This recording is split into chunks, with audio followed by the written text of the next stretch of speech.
get any. Hello. Good evening. It is now 5:30 p.m., Monday, February 22nd, 2021. I'm calling this meeting of the Paris City Council to order. This will start with the invocation by Mr. Gene Anderson, followed by the Pledge of Allegiance, led by Mayor Pro Tem Ms. Portugal. Everyone stand, please. May we pray? Heavenly Father, we thank you for every blessing. We thank you especially for watching over us this past week, Father, when we had such severe weather. We pray for those, Father, who are adversely affected by it, that you would work their situation out, Father, and they might be able to quickly recover. Father, we just pray for our council tonight as they make decisions for the city, Father, that you give them wisdom and understanding. And Father, we just want to thank you and praise your name for all that you've done. We're asking in Jesus' name. Amen. Amen. I pledge allegiance to the flag of the United States of America and to the republic for which it stands, one nation under God, indivisible, with liberty and justice for all.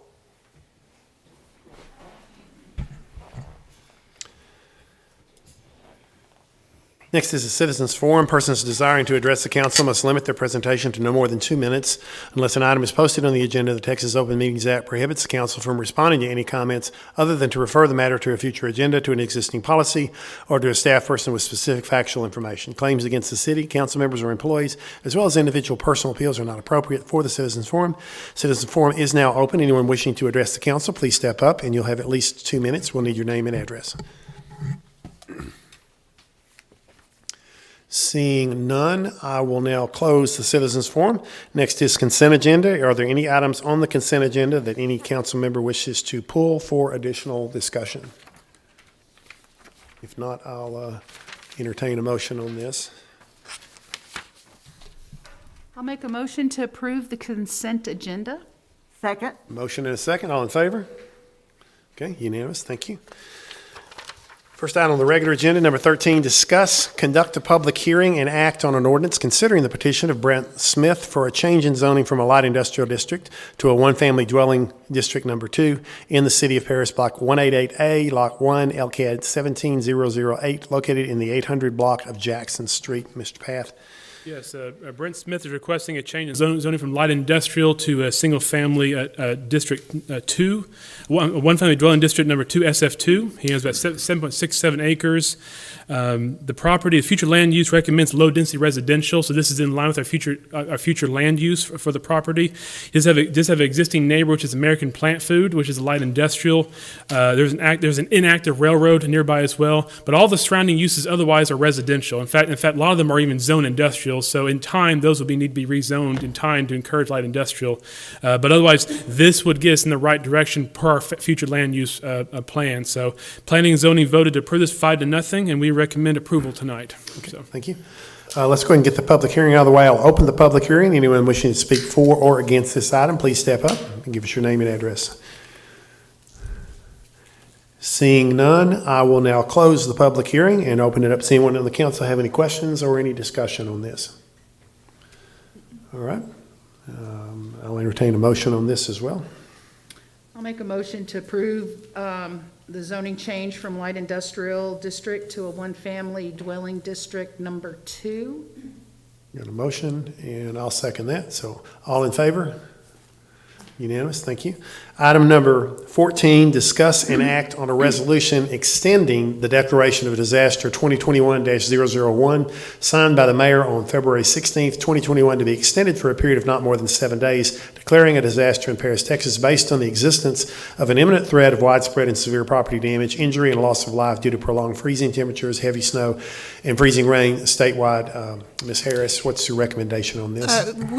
I had put in our agenda materials that I was going to defer to Chief Tuttle as to whether or not this was something that needed to be extended. And given the fact that we are good right now, Chief Tuttle says that he sees no reason to extend the disaster declaration at this time. Okay. Any questions for Ms. Harris or Chief Tuttle or anybody? I do. Go ahead. There's been some,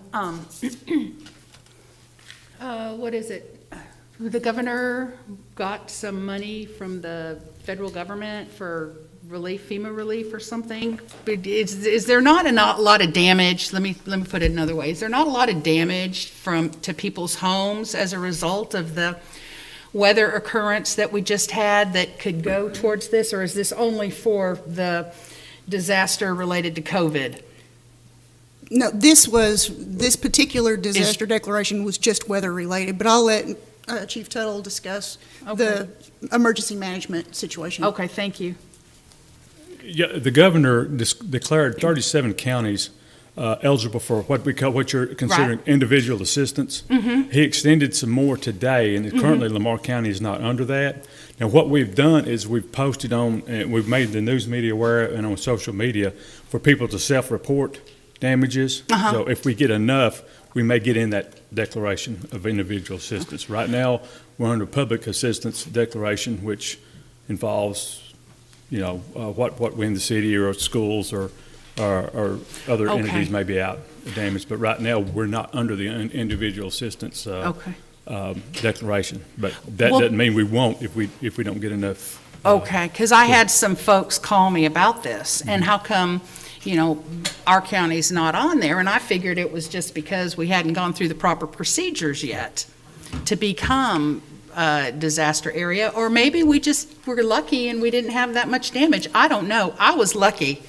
I was super lucky. Yeah, I was too, but there's been quite a few residences that have broken pipes and damage, and that's why the governor did what he did as far as putting it out for the public, for them to individually apply through that website of any damage they have. So in the event it does meet to that standard in Lamar County, we'll get declared too. I got you. Thank you so much. Okay. Appreciate it. Any other questions? Okay, so Chief, you're satisfied though the 1 week is, we don't need to extend this for another week in your opinion? It's not going to be of any value? Yeah, I think we've gone through the storm, and so to speak, and I think we're okay now. Okay, so I assume then let's not, unless somebody wants to make a motion to do it, we'll just leave this alone since we're not going to, this will expire, the original one, the stock expires in 7 days, correct? Correct. And that's how much longer now? Today. Today, okay, so it expires today. All right. So there's nothing else, you don't need to do. So we don't need to do anything on this, okay. All right, item number 15, receive presentation about the Paris Economic Development Corporation's annual report for fiscal year 2020. Ms. Hammond, you'd like to step up and have a chat with us here. Thank you, Mayor, Council. Let me set this up. Yes, I'm Maureen Hammond. I'm the Executive Director of the Paris Economic Development Corporation. Thank you for having us here today to present. Pursuant to our bylaws, we are here to present our annual report for the calendar year 2020. So as the economic development arm for the community of Paris, our job is to create and retain quality jobs for the community. We do that in a number of ways, but primarily through business attraction, so bringing new industry into the community, business retention and expansion, working with our existing employers to help them grow and succeed, and then entrepreneurship, so working to help start making the process for starting a business easy. I think Mahir presented our 2019-2020 budget last summer. So while this is our current budget, I thought it was important to work from this. As you can see, our current estimated tax revenue is $1.4 million. Our operating budget is about $500,000. And the remainder of the expenses that make up our budget, you can see, is in that $2.4 million for direct business incentives. So our total budget is about $3.5 million. So you can see we're operating at a deficit budget of about $2.1 million. There are two things I want to point out here. One, the direct business incentives that total $2.4 million. The real number is closer to $1.9 million. So we went back, and so the 2.4 is what was actually budgeted. But what we currently have in obligations is closer to $1.9 million. You can see a breakout of all of the current obligations we have. And the second thing so it's about 500 overstated in our current budget. Okay, so that's the first thing I wanted to mention. The second thing is while we have all of these listed in our current year, not all of these will actually be triggered this year, and I think that's important. And so I'm going to use American Spiral Weld as an example. So going back to when they were announced and the deal was made in 2017, 2018, they were given $1 million upfront cash for the creation of 60 jobs. This million you see listed is for an additional 40 jobs above that 60. And so in order for them to even start looking at getting this incentive, they would have to get to their initial 60 jobs. So this could take a couple of years. Because potentially it could happen tomorrow, we have to list it in our current budget. So I think that's important to point out. So while we are operating in a deficit, I think that paints a much dire picture than what is reality. And this is just another way to look at it. This is our 5-year cash flow projections. So you can see if everything came due this year, we would still be in the black by $415,000. We do have $2 million in cash, and this doesn't include the roughly $2 million we have in the Texas investment pool. So if you look at the next 4 years and we do not obligate any incentive money, it's going to take us a while to build back those reserves. So yes, we're stretched, but not as stretched, I guess, as it may seem when you look at that current budget. Before I dive into our activities, I thought it was important to give a timeline of 2020. Major organization events, as well as a pandemic, right? So in January, the executive director leaves. In February, the PDC board selects the PACE group to lead the search for a new executive director. In March, the World Health Organization declares a pandemic. And then in June, City Council takes action to bring the PEDC board from 5 members to 7 members. And then in July, that new board effectively starts. And then, of course, I started in August. I just think it's important to show that, and just to give some context before we dive into our activities for 2020. Our product is Paris. So one of the most valuable tools we have to work with is our land. So we currently have 226 acres remaining. We have 116 acres in the Gene Stallings Business Park, 110 acres in the Northwest Industrial Park, which is home to American Spiral Weld. So in 2019, the board engaged EST to perform an analysis of all of our sites and determine their site readiness. They came back and made a series of recommendations, and so in 2020, I think it was January, the board engaged Brush Tech to clear some of the larger parcels. So all of that work was completed last year. We also made a significant investment in rail. As you can see, the rail improvements shown here are for the American Spiral Weld project. It was a $1 million investment by the PEDC, 7,000 feet of rail. It was a joint project with Kaimichi, the PEDC, and American Spiral Weld. You can see in the red, that is American Spiral Weld's portion of rail. The blue is what the PEDC paid to have rehabbed or constructed. And then the green is Kaimichi's portion of rail that they had complete. So lots of improvements with getting our site ready and of course the rail for the American Spiral Weld project. Business attraction. I really want to give credit to the board. So during that time from January to July, when they did not have a director, when I came in August, Rocket X, Rainwater Falls, and Iron Shovel, the board had done an incredible job of keeping those projects on the hook. So I came in, it was an easy transition to get caught up to speed and make contact with those projects. So great job by that board. As you can see, Rainwater Falls is closed. They have chosen not to expand in Paris. We are still having conversations with Rocket X and Iron Shovel, so we'll keep you abreast of those conversations as they move forward. From August to December, I think we received about 8 leads, but we are only eligible to submit on about 5 of those leads. So currently we have 4 open projects and 1 closed. We did not make the short list for one of those. while we're talking about attraction, I really think it's important to talk about attraction projects, right? We all want those headlines for 500 jobs, attraction projects. I wanted to show this slide because I think it's important for everyone to have a good understanding of where we're at today when it comes to attraction. If you look at 1999, that was a high point for attraction projects. There were roughly 12,700 active attraction projects. If you look at how that just steadily declines down to 2006, there was 4,700 roughly, right, active projects. We're talking about thousands of communities, economic development organizations competing for the same project. So I show this to say it is highly competitive.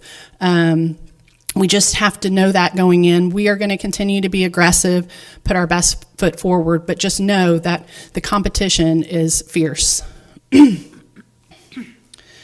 business retention and expansion, that's, I would say, where we made the most progress last year. When I came in August, we had extensive outreach to our primary employers, Campbell's, Potter's, Bodyguard, Casey. Really good conversations, and we'll keep that dialogue moving forward. We had 5 projects for the year that we worked on. Everyone's familiar with American Spiral Weld. That was announced in 2018. What a great project for the PEDC, the leadership, the community at that time. I think that was a great win. So last year, we really just provided ongoing support to that project. Part of the master agreement, we still had obligations when it came to environmental remediation, rail work. So all of that's been complete. As an update on where they're at, they have a startup team in place, so they'll begin ramping up their hiring in the coming months. Turner, we all know that the oil and gas industry took a big hit, and then you had COVID. So the PEDC board was proactive in reaching out to several businesses in Paris. Turner was one of those companies. They were really concerned about the impact that not only the oil and gas industry had, but the pandemic. And so they really wanted to work hard to keep their leadership team in place. So in exchange for Turner retaining 49 full-time employees, there were 2 installment payments for a total of $400,000 to keep those jobs here. Those obligations were fulfilled in mid-December, and their current employment is 114. J. Skinner was a retention and expansion project. They were experiencing growth opportunities, and with the addition of rail, that was going to allow them new efficiencies. So in exchange for retaining 190 employees, the PEDC allocated $300,000 for bringing rail into their site. So today they have currently 267 employees. Metrogate, that was announced last month. Great company, great win, homegrown company, manufacturing. They were reaching growth opportunities and needed some support to get them from 40 to 80 employees. So we saw an opportunity to work with them. That incentive package is totaled at $160,000. So 40 of that was to help them with machinery and equipment. The remainder is for cash for jobs. That is a performance-based agreement, meaning those incentives will not be paid until those jobs are created. So that was a great BRNE project for the community. TxDOT, this is another great project. They currently have a lease agreement with the city, and that lease agreement, I believe, is expiring in several years. So they had been on the hunt for a new site, preferably off the loop. So we started having conversations with them and ended up negotiating the 37 acres in the Gene Stallings Business Park. This is important because I know some people view this as a state agency, right? But they employ 160 people in the community at an average wage of $60,000 or higher. I can tell you any of my counterparts in the region would have rolled out the red carpet to have the district headquarters in their community. So this is a great win. And not only the job creation that they have and what they do, right? They host conferences, training. So they're bringing people to the community on a regular basis that are spending money in our community, shopping, staying at the hotels, eating at our restaurants. So, and they're going to build a state-of-the-art building off the loop. So I'm really excited about that project. Mockingbird Solar, that is the solar project in Toco. It will be located on a 3,600 acre site. We took action to support that project in recognition of their capital investment. So they're looking at investing $406 million. Also, will create 280 direct and indirect jobs, but that is only during the construction of the site. However, they'll end up generating about $35 million in new taxes to the county. So another good project. So for the year 2020, that was 249 new and retained jobs. We worked on Metrogate and TxDOT throughout 2020, but those were announced this year. So that's the 240 jobs listed under 2021. So total jobs supported from our efforts last year, 489 jobs and 21 million in payroll. I think that is a great number for a year that had so much change, devastation with the pandemic. Really proud of that number, proud of the board, and we couldn't have done it, right? It's a team effort, and we appreciate the council's partnership in our efforts. So really proud of that number. Moving forward, we're going to continue our core activities in recruitment and BR&E. We're going to look at our entrepreneurship programming. We had a planning session in February, and out of that planning session, the entire board and everyone there agrees that we need to prioritize our retention and expansion efforts. So we really need to focus on our existing industry. Most new net jobs come from your existing industry and startups. So that's really important that we make that a priority moving forward. We are going to formalize a business visitation and survey program in partnership with PJC. Really excited about that. I think it will reveal some interesting information that will help us as we build programming moving forward. We also established working committees. We'll have an incentive review committee. As a steward of tax dollars, we take that very seriously and want to make sure that our incentives, we have guidelines that are consistent and that are truly looking at quality jobs. So what is the minimum average wage? Will they supply health benefits? So that will be important moving forward. That group will make recommendations to the board to consider. We also have a marketing committee. So they'll look at branding, logo, our materials, all things marketing, and again, make recommendations to the board. And then finally, we'll have a land inventory committee. They'll be tasked with really looking at site readiness for our existing land, and then looking at other land around the loop that would make sense to put in our portfolio. So we'll plan to continue establishing partnerships. Like I said, it's economic development is a team sport, and local partnerships, regional and statewide. We'll be looking at different partnerships. We're going to ramp up our marketing efforts, and then, of course, coordinate with the airport on opportunities. So this is just, a list for now. I'm sure that will continue to grow. We have a lot of work to do. We're really excited. I have an incredible board. I guess in closing, what I'd like to say is we do value the partnerships on behalf of the board. Thank you for working with us. We're excited about this coming year, and happy to answer any questions. Is Dr. Hashmi here? Okay, Dr. Hashmi was going to make comments, so I don't know if he'll be here, but I'm happy to answer any questions. No, it was great. Yeah, Okay. really. Okay. I really appreciate you breaking everything out like you did. That was really good. I appreciate it, Ms. Hammond. Very Good. Very Good. Super presentation, thank you. Thank you.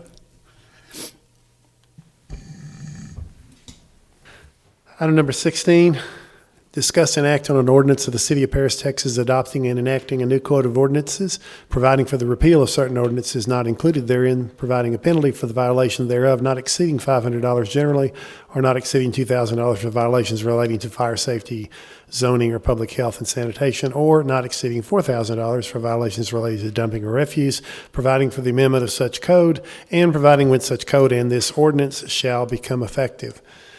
Good afternoon. Janice. After receiving several concerns about the former company that we used for our codification, we learned that there were so many mistakes and errors over the years that we decided that we were going to begin looking for another company. So I talked to the former city manager, we talked to other organizations, and we decided on Kirk Franklin with Franklin Legal Publishing. They're the only recodification company that has Texas lawyers working on their company, and they work with a lot of municipalities. We started this process in late November. It was a much longer process than we thought it initially was going to be. It had not been recodified since 1998. It's recommended that you do recodification about every 10 years. The reason for that is you can go back and review it and catch any legislation that is not put in there. So we did a lot of research. We had many meetings with Mr. Franklin among staff. We gathered documents, went over them, compared them to the code, and it was a thorough undertaking and a much-needed project. Before you all is the new code for the City of Paris, and our recommendation is that you approve the ordinance approving the new city code. I cannot tell you the undertaking, but I think you all will be happy with it. It's much more user-friendly. And do you all have any questions? Did we have to read it all before? Yes, we did. 887 pages. Yeah, yes, you did. Yeah, it took all of the staff. Yeah, A and I lot saw of staff members the worked on things you corrected, the this. things that were inconsistent, yeah, that yeah. referenced law, referenced things that didn't exist, and Such as that we rented airplanes to the public. And I've never have heard of that, so that was in there too. I'm sure it was. So Well it took a lot of eyes and a lot of us getting together, working towards it, and I have a lot of confidence in Kirk Franklin. What part of it I read looked real good. I won't say Great. I read all 887 pages of it, but looks like y'all did a tremendous amount of work on this, and it was something very necessary for the Oh, city. So, definitely. any questions or comments, Bonnie? Well, Kudos to staff, thank you very much. I'll make a motion to approve the ordinance adopting the new City of Paris Code of Ordinances. Second, Second, all in favor? Thank you all very Thank you. much. Item number 17, discuss and act on appointing members to the Charter Review Committee. So Okay. Janice, go ahead and fill All us right, in on this. at your January 25th meeting, you all decided to move forward with appointment of a city charter review committee to study the charter to determine if there any amendments are needed. It was a consensus for each of you to select one member from your district, or one citizen from your district to serve on the committee. Does And it have to be from the district? it doesn't have to be, Okay, that's that's what I your, was wondering. that's your decision. Okay. You all are, you make the rules. There's nothing in the law that says they have to be from your district. In addition, I think we all agreed that it was probably best to have 11 members, but you all can change that as well. You're all going to give us one name, and from there, you were going to give us another name on a piece of paper. We're going to put it in a hat or an envelope and draw names from there and select 4 more people. And Mr. Savage is not here. Did he give you a name of anybody? I did not know he was not going to be here. Okay. He didn't. He notified me he wasn't going to be here. I asked him if he had a name to get it to you, but Yes, I he may didn't not hear have. from Okay, him. Okay. All right. So I guess everyone here, do y'all have a name of a person that you wish to put on the board? Everybody got one? Yes. So I'm gonna start off by saying, by asking the council's permission for this. I'd like to put myself on this. I'll be off the council by the time this committee meets. And having been on the council for 6 years, I may have a little insight into maybe some changes that might need to be made. With the council's permission, I'd like to place myself on this committee as my one person that I'll officially place, if there's no objection to that.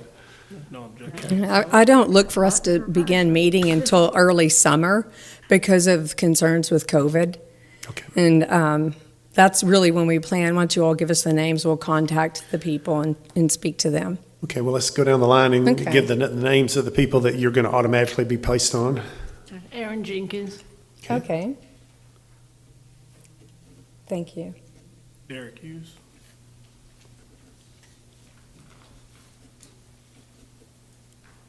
Me. Okay. Mr. Reeves Hayter, and he's Okay. here tonight. Great. My nominee is Matthew Coyle.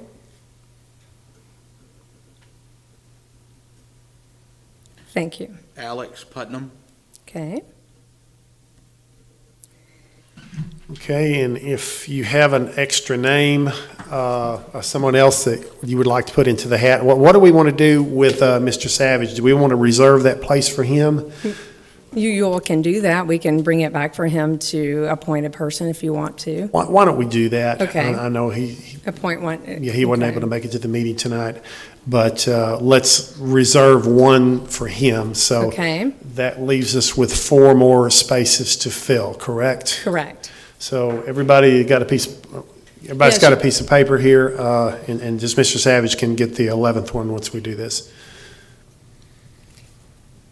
Does everyone, I want you to know that you're all exactly the same size as the pieces of paper.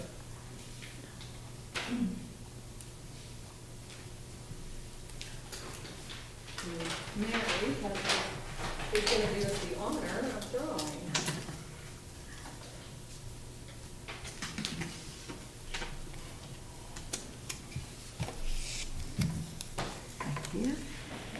There you go, thanks.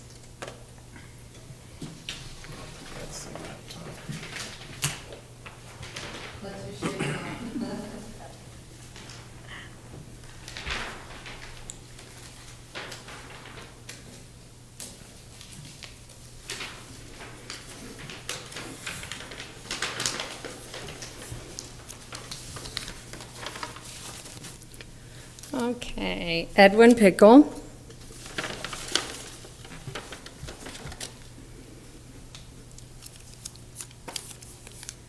Keith Flowers.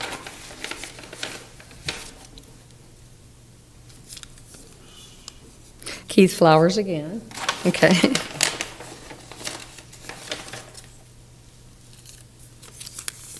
Joan Mathis.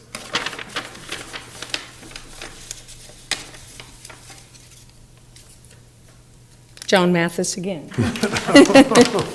She served last time. I hope this is someone we have had. Connie Dodd. Okay, so with those 4 and Mr. Savage selecting someone, you all will have 11 members. Okay, is everybody satisfied with that process? Okay, sounds good, and let Mr. Savage know that he needs to get us one name, and if he's unable to, then we'll bring it back to the council. Okay, thank you all very much. Okay, thank you. Do we don't have to vote on this? No, Okay, good. correct? Correct. Stephanie, Thank we don't have to, okay. And this committee is gonna, you say meet in the summer, Yes, we're in early summer, by then. and it's gonna be like a year-long, almost a year-long process. It'll be the following May. Yeah, so quite a bit of We have time. a really long time. There were people that were concerned about COVID, and so either it'll be in the rearview mirror, or we can do this via Zoom as well, I would think, so. Okay, item number 18, discuss and act on a nonprofit financial assistance policy. Mr. Path?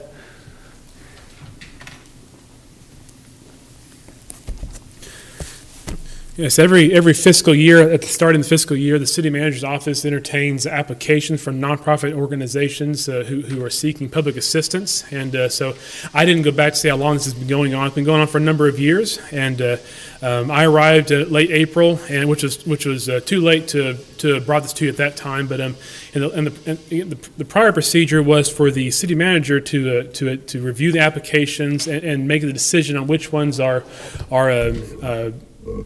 eligible for public funding. And then that would always go to the city council, and city council would approve it as part of the master, as overall budget with that. That's a process I would prefer to hand over to the city council. It'd be my request and recommendation.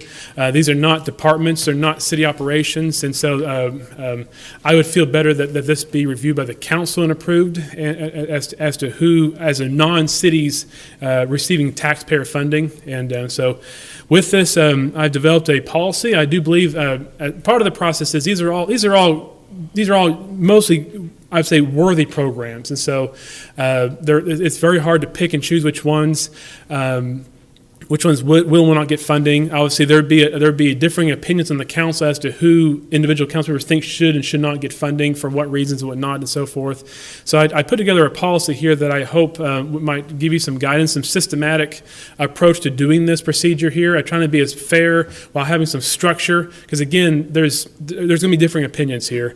Part of that is setting a cap. Again, I request we don't give all of our funding away to nonprofits there. We have to have some funding for operations, and we have to be reasonable with that, as well as I put in some parameters in there about how much should we be funding for an entity. I mean, I don't think that we should fund their entire budget per se. We should only fund a portion of that. I think we should probably cap how much an entity will receive of our funding here.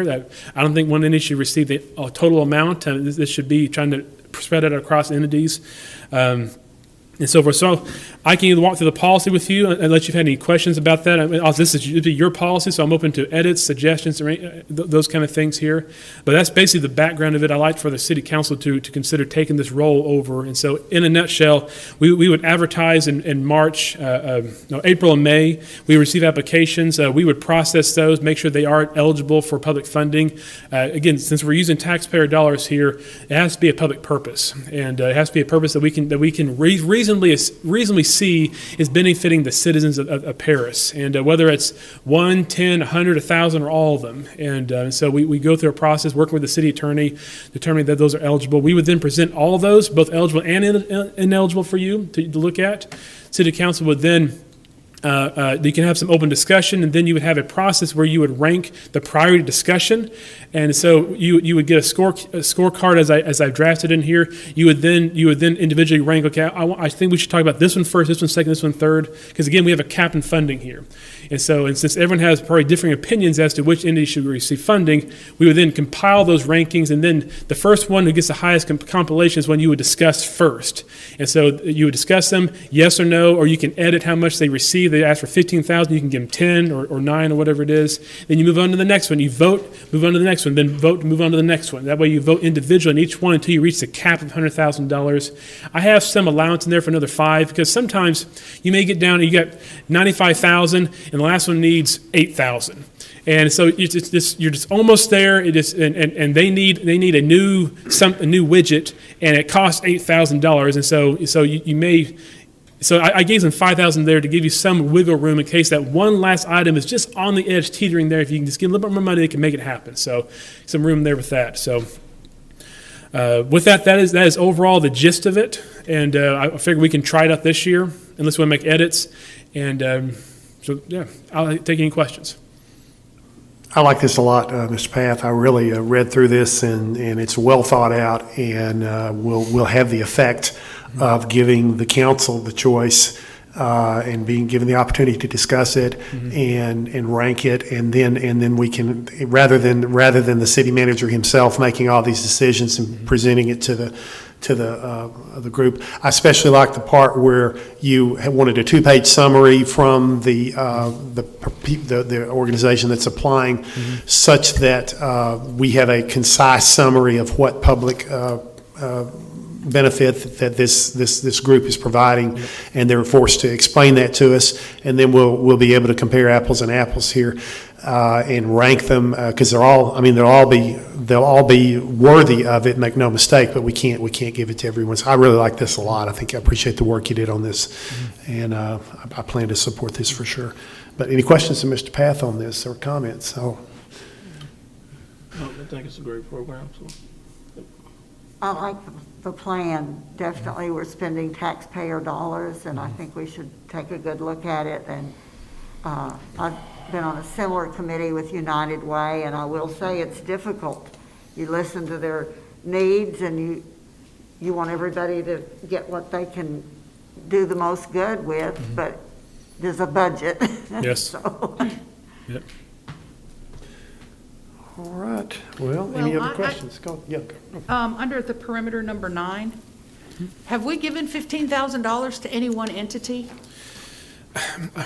I believe that's been about the max we've given. Gene, help me. I think 15,000 is a, That seems a Yes. little high to me. yeah, I know the Humane Society, I think got 15,000 last year for the SNP program. And that's a program that allows people to bring their dogs and cats in and get an extremely low-cost spaying and neutering, which has a tremendous public benefit because we don't have a bunch of dogs and cats having litters of puppies and kittens. And so that's, to my knowledge, that's what they got last year. yeah, and I will apologize. I put my initial bones together about 4, 5, 6 months ago, and then I got busy, and then I put it all together during my COVID time off, and so I did not double check that, but I'm confident that 15,000 was a number that we'd looked at in the past, and so I didn't just pull it out of the air. It came from some review back, but I didn't double check it when I actually wrote this here a couple weeks ago. Okay, But yeah. I was just curious, thanks. Any other questions? All right, well, I'll entertain a motion on this then. Make a motion to accept the nonprofit financial assistance policy as written by City Manager Grayson Path. Second. All in favor? Unanimous. Thank you, Mr. Path. Really do appreciate your work on this. Next item is number 19, discuss and act on a request from Samantha Hughes to waive her rent at the Event Center until May 2021 as related to COVID-19. Ms. Ellis. I'm waiting on insurance information from Ms. Hughes, so I'd like to just continue this until our next council meeting. Hopefully- You want to table this? Yes. Okay. All right. I'll make a motion to table the item 19 until the next city council meeting. Second, All in favor? Okay, Thank you. Item number 20, receive report required by Texas Local Government Code Section 399.009 for proposed the City of Paris, Texas Property Assessed Clean Energy Program, and discuss and possibly approve resolution of intent to establish the City of Paris, Texas PACE program. Ms. Harris. You will recall that I came armed with a PowerPoint last week, 2 weeks ago, and we talked about what PACE financing is, and that you instructed me to come up with the beginnings of a program that would take into account a pilot program for the Paris Lakes project while providing that we could expand it fairly rapidly to the rest of the city. If you'll recall, there were phases. Phase 1 had 4 steps. We're here to do phase 1 and 2 tonight. 1 is, I put in your agenda packet the report, and assuming that you pass the resolution of intent to form a program, we'll put that on the website and make it available in the city clerk's office. The second part is to pass a resolution of intent to create a PACE program, and I'll put that resolution for your review. I'll be happy to take any questions on that.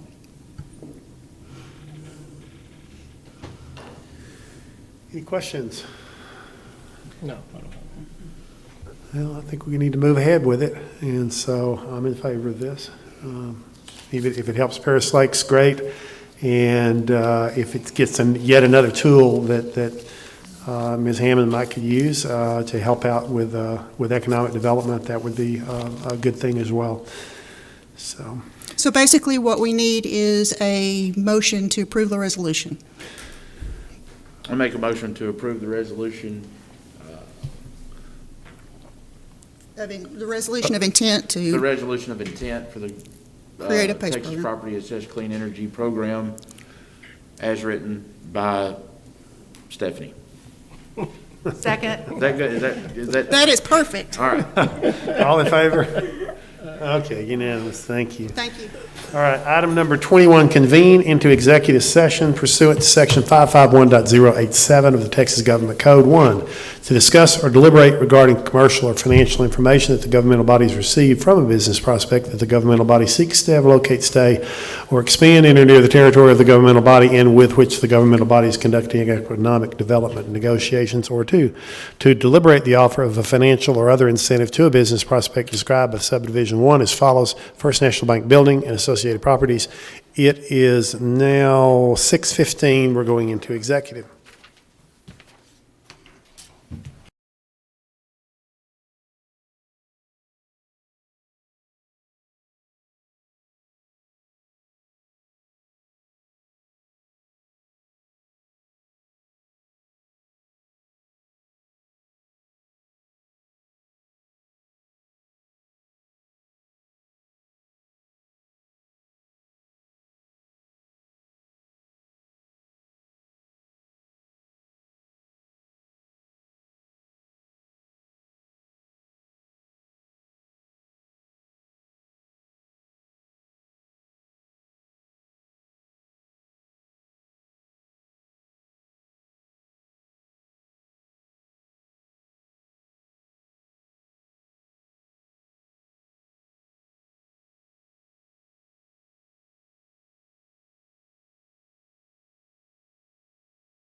Okay, it's now 6:38. We're out of executive session. We had a discussion about economic development prospects on the First National Bank building, and no action was taken.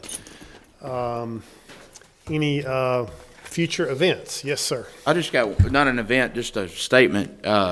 Special thank you to police chief, fire chief, all of our city staff, and our fearless leader, Grayson Path. I've got friends in Houston, Austin, Dallas, several other communities. A lot of them lost water, they lost life, they lost all kinds of things. And we could have easily had that here, and I know I passed by here Tuesday or Monday night at 9 o'clock, and your pickup was parked here. And that means a lot to me. And it means a lot to my family and my community, and I appreciate everything y'all did during the storm last week, because we had all kinds of crazy stuff going on, electricity going out, and pumps this and water that, and y'all persevered, so we appreciate it a lot. Pipes breaking all over town too, yeah. I mean, that's a huge thing. and- City of Houston and Austin and those kinds of places, they don't have the leadership we have. And I know we focused a You can lot quote me on that on one. things that could have been a little bit better, but the bottom line is, we took a situation that was incredibly difficult, one of the most challenging situations that this city will face in a long time, and we got through it. We got through it far better than the vast majority of communities in Paris, and it's because of you and the city staff and chief and the police and the first responders. Everybody was a part of this, and I agree with Clayton. I really want to publicly compliment y'all. It was crazy to me. I went to my office one day to go check, make sure everything was still running, and there were, I don't know how many John Deere tractors, skid steers, people in the community too that were pushing snow and cleaning roads up, because obviously we don't have snow plows sitting at every corner like a lot of communities north of us. And that was kind of a neat deal to see that. You don't see that everywhere either. So, but thank y'all. I appreciated all the communication. I mean, you kept us Yeah, oh, yeah. informed every single step of the way, and that's really important. I don't think we've ever had this much, we've never been kept in the loop like this. So thank you so very much to everybody. Well done. And Grayson, we met on Friday, so, I told you in the meeting that I appreciate your efforts and the team's effort, and I really appreciate y'all. I mean, you kept everybody in the loop. Transparency was great. We got some lessons learned to deal with through this process, but overall, it's an outstanding job to everybody. We appreciate it. Everything they said. Future events, though, I have one future event I want to talk about. I think we learned some things we want to spend our COVID money on, if we have any left over, for possibly a generator for the pump that pumps the water to the water towers, as well as the more minor electrical hookup, which it doesn't even have. So even if we'd had the generator, we couldn't have powered it. But looking in the future, as critical as that piece of equipment is, maybe getting ourselves a mobile generator that's capable of doing that and running other essential things in the city, should, heaven forbid, this happen again, and it will, given enough time, it will. Yeah, create a complete bypass system. Yeah. Yeah. Yep. So that's something I think we found out today this week might be a good thing to spend that extra money on. So anyway, I'm sure y'all will come back with ideas and plans for how to best implement that. I have something. Yeah, go ahead. Ms. I don't Knox. know that it's urgent to get on the agenda, but when the time comes for the water contract renewal, I'd like to see that contract beforehand. Before the negotiations start and all that kind of stuff. Yeah, that'd be great. Thank you. All right, anything else on future events? If not, motion for adjournment. Second. Oh,